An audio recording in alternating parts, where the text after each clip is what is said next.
So the Concept OK Focus exhibit is going to be 4 artists from Oklahoma and then 4 artistic projects from Kansas City area artists.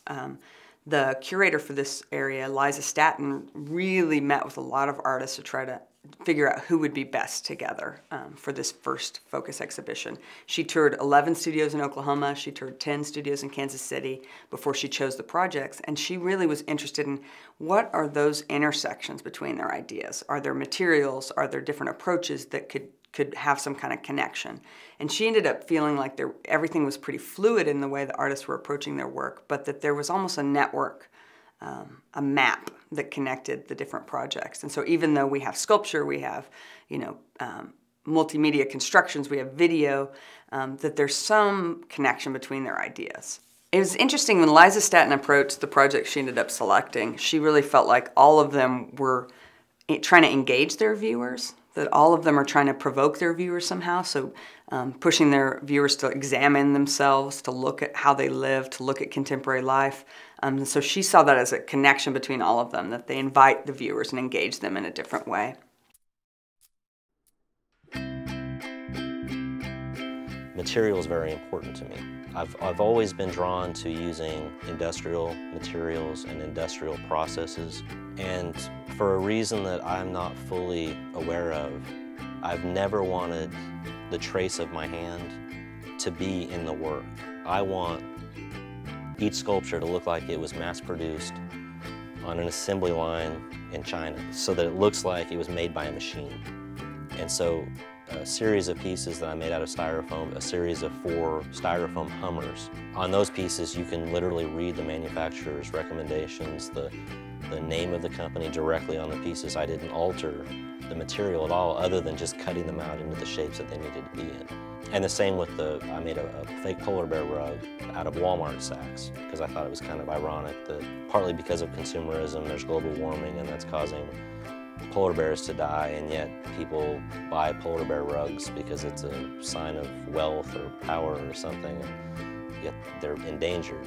I'm still using the same materials, but I'm starting to disguise the work or disguise the material a little bit more. And I guess my feeling on that is I either want the viewer to know exactly what the material is, or I don't want them to have any idea whatsoever. And so the work that I'm working on right now, I'm attempting to totally obscure the material so that you don't know what it is at all. He's really creates these sculptures that are objects you approach like a normal sculpture, but they're surprising materials and surprising content. I think viewers approach them and are curious about them right away. My work has primarily been about things that affect the environment, like consumerism, and what those effects are on the environment. So themes of global warming, pollution, poor decisions with energy use.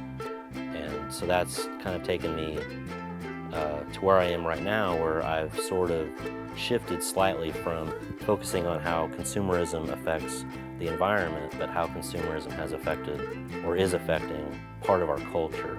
More recently, themes of processed food have emerged.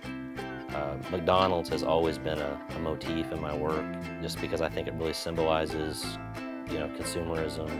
I mean, McDonald's is so powerful, so recognizable. My parents wouldn't be real proud of this, but my first words were actually "shry shry ko," and in baby talk, "shry shry" means French fries, and "ko" means Coke.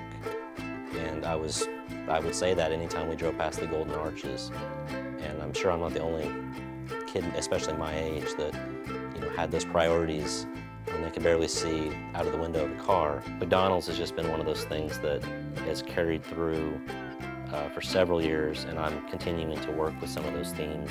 Well, I'd just say that Aaron, he takes something that looks really simple, so it might just be a stack of cheese, looks like a stack of cheese, but he's gone through an elaborate process to make it look that way.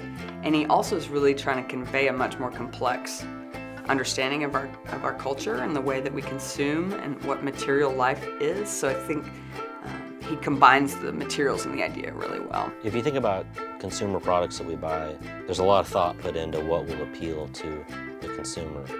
So things are shiny, colors are usually overly saturated, very unnatural. And even the produce that we buy at a lot of grocery stores, they're unnatural in color. Right now for Concept OK, I'm creating a series of floor installations that are also along these same lines. And so with this work, I try to make the work look like something that is real, but I take it even further with the sheen on the surface and the colors, being extremely vivid and overly saturated. And I really like that with this work because it gives, especially with food, it gives a quality of either, already being consumed or melting, and a lot of things that are bad for us tend to melt.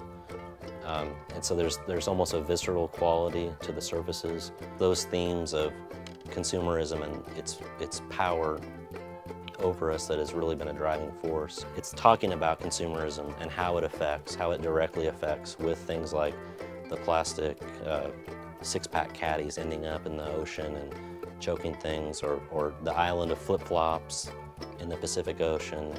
At this point in my career, I don't see myself changing or deviating away from those themes and those messages.